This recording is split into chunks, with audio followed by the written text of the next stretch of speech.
بسم الله. الصلاة والسلام على رسول الله وعلى آله وصحبه ومن والاه وبعد.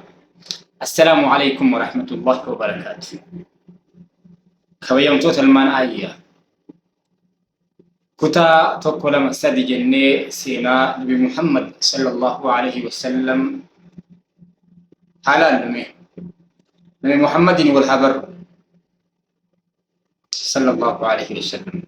نبي محمد إيست ألتي إيست أكملت بدته ألو سارة كاسي هنگ إرجاماتين درتي نما أكم تري أكملت بيكم.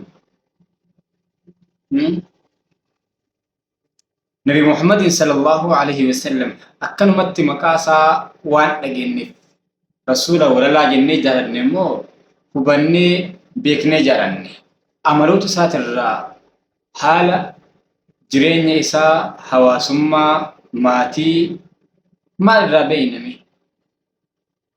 سينانسا جرين برنوتا وان تيفي برموف وبتمو قبر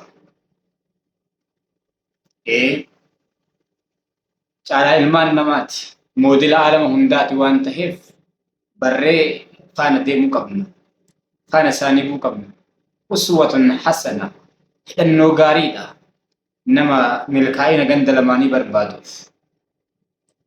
Itti hidhatuudhaaf, faana bu'uudhaaf, jaallatuudhaafis beekuun ni dursa. Haa barru Nabi Muhammad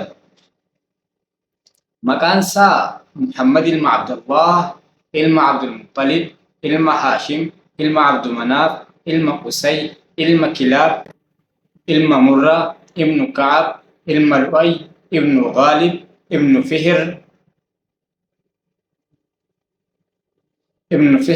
ibnu Malik ibnu Nadr ibnu Kinanata ibnu Kuzaymata ibnu Mudrikata ibnu Ilyas ابن إلياس ابن مضر ابن نزار ابن معد ilma Adnaan hanga sitti barreessitoonni fi qorattoonni seenaa irratti walii galan. Gosti isaa caaltuu gosaati. Nabiyyi Muhammadis caalaa ilmaan Aadam jalqabaa hanga xumuraatti. Caalummaan isaa maaliin caalaa tokko lama jennee kutaalee itti aanu keessa akka tuufnu ta'a. Akka waliigalaatti Nabi Muhammad sallallahu alaihi wasallam caalaa ilmaan Aadam